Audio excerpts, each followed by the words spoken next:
Doctor Joydeb Kundu, consultant dental surgeon and oral implantologist. আজকে আপনাদেরকে healthy diet healthy smile চ্যানেলে সবাইকে স্বাগত জানাই। আজকে আমি আলোচনা করব বাচ্চাদের দাঁতের পরিচর্যা কখন থেকে শুরু করা উচিত। অ্যাকচুয়ালি বলতে গেলে বাচ্চাদের মিল্ক টুথ আসে 6 মাস বয়স থেকে, 6 মাস, কারোর ক্ষেত্রে 7 মাস বয়সে। তখন থেকে দাঁতের পরিচর্যা শুরু করা উচিত। কিভাবে করবেন? সেক্ষেত্রে অত ছোট বাচ্চা কখনোই জল নিয়ে কুলি করতে পারে না। তো ন্যাচারালি আমরা বলবো কিছু খাওয়ার পরে, মিল্ক বা কিছু খাওয়ার পরে খাবার জল, ফোটানো খাবার জল, পানীয় জল, সেটা বাচ্চাদেরকে অল্প খাইয়ে দিতে হবে। তাহলে বাচ্চার মুখটা পরিষ্কার থাকবে। অথবা যেটা করা যেতে পারে, স্টেরাইল কটন জলে ভিজিয়ে বাচ্চার মাড়িটা মুছিয়ে দিতে হবে, যেটাকে আমরা গাম প্যাড বলি। মাড়ি বা যেটুকুনি দাঁত উঠেছে সেটাকে যদি আমরা মুছিয়ে দিই, মুখটাকে পরিষ্কার করে রাখি, তাহলে বাচ্চাদের দাঁতের কোনো ক্যাভিটি হওয়ার চান্স আসবে না বা কোনো সমস্যা হবে না, সেটাকে আমরা অ্যাভয়েড করতে পারি। তারপরে বাচ্চার যখন আরও অনেক কটা দাঁত চলে আসবে, মোটামুটি 4টে কি 6টা দাঁত চলে আসবে, তখন আস্তে আস্তে বাচ্চাকে ব্রাশ করার হ্যাবিট করাতে হবে। তো বাচ্চা প্রথমে ব্রাশ করার হ্যাবিট ওইভাবে নিজে করতে পারবে না। তার জন্য আপনার ডাক্তারের পরামর্শ নিতে হবে।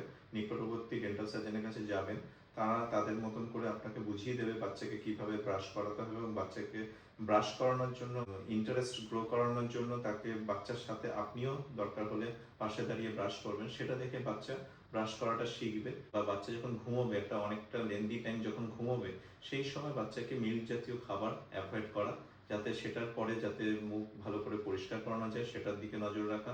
এবং বাচ্চা যখন নর্মাল খাবার ফুড হ্যাবিট চলে আসবে বা আরেকটু বড় হবে, 1.5 বছর বা 2 বছর বাচ্চার বয়স হয়ে যাবে, তখন বাচ্চাকে হোল ফ্রুট কিছু খেতে দেওয়া, যেমন অ্যাপেল, পেয়ারা, এই জাতীয় খাবার। কখনোই ফ্রুট জুস নয়, কখনোই স্টিকি ফুড নয়, কখনোই বাচ্চাদের চকলেট, ক্যাডবেরি বা স্টিকি ফুড বা চাউমিন, নুডলস, এই জাতীয় খাবার থেকে যতটা পারবেন অ্যাভয়েড করবেন। এবং দুবেলা বাচ্চাকে ব্রাশ করানোর হ্যাবিট তৈরি করবেন। প্রতিটি খাবার খাওয়ার পরে কুলকুচি করাবেন। নিয়মিতভাবে 3 মাস অন্তর নিকটবর্তী ডেন্টাল সার্জনের কাছে একটা চেক আপ করাবেন। এইগুলো যদি আপনারা নিয়মিত ফলো করেন, তাহলে বাচ্চার দাঁতের সমস্যা, যে ক্যাভিটি হওয়ার প্রবণতা, অনেকটাই কমে যাবে। আর বাচ্চা যদি মনে করে যে তার দাঁতে কোনো অসুবিধা হচ্ছে, অনেক সময় ছোট বাচ্চারা বলতে পারে না দাঁতে ব্যথা হচ্ছে, আঙুল দিয়ে বারে বারে দেখাবে জায়গাটা।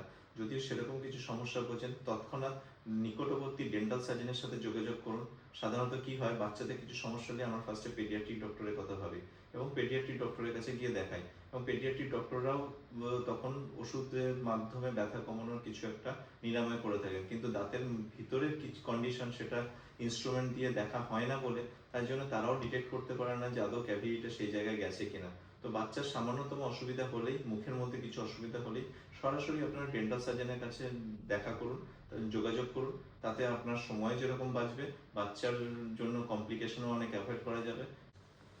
আর বাচ্চাদের আপনারা যখন থেকে মিল্ক টুথ চলে আসবে, তারপর থেকে বাচ্চাদের জন্য স্পেশাল টাইপের ব্রাশ রয়েছে। সেই ব্রাশ দিয়ে 2+ এজ ব্রাশ রয়েছে, 5+ এজ ব্রাশ রয়েছে, বা ইনফ্যান্ট ব্রাশও রয়েছে।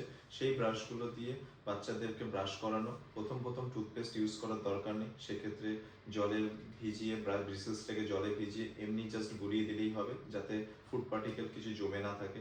বাচ্চা যখন কুলকুচি করা শিখবে বা সেই হ্যাবিট তৈরি হবে, তখন আমরা টুথপেস্ট অ্যাপ্লাই করতে পারি, এবং সেই মতন টুথপেস্ট দিয়ে ব্রাশ করাবেন। এবং প্রতিটি খাবার খাওয়ার পরে কুলকুচি করাবেন। ছোট বাচ্চাদের ক্ষেত্রে, যেটা আমি প্রথমেই বললাম, মাড়িটা তুলো দিয়ে স্টেরাইল কটন জলে ভিজিয়ে মাড়িটাকে মুছিয়ে নেওয়া, জিভের তুপুরটা মুছিয়ে নেওয়া, সেইভাবে আপনারা ওরাল হেলথটাকে মেনটেন করতে পারেন। আর যেটা বললাম যে প্রতি 3 মাস অন্তর একটা ডেন্টাল চেক আপে থাকবেন। আর বাচ্চা যদি আঙুল দিয়ে কিছু দেখায় যে মুখের মধ্যে তার কিছু অসুবিধা হচ্ছে, ছোট বাচ্চা কিছু বলতে পারছে না, তৎক্ষণাৎ ডেন্টাল সার্জনের সাথে যোগাযোগ করুন। তারা আপনাদেরকে সেইভাবে গাইড করবেন, বা আপনারা আমাদের সাথে যোগাযোগ করতে পারেন। আমরাও আমাদের তরফ থেকে যেটা সহজসাধ্য গাইডেন্স হবে, সেটা আমরা প্রোভাইড করব।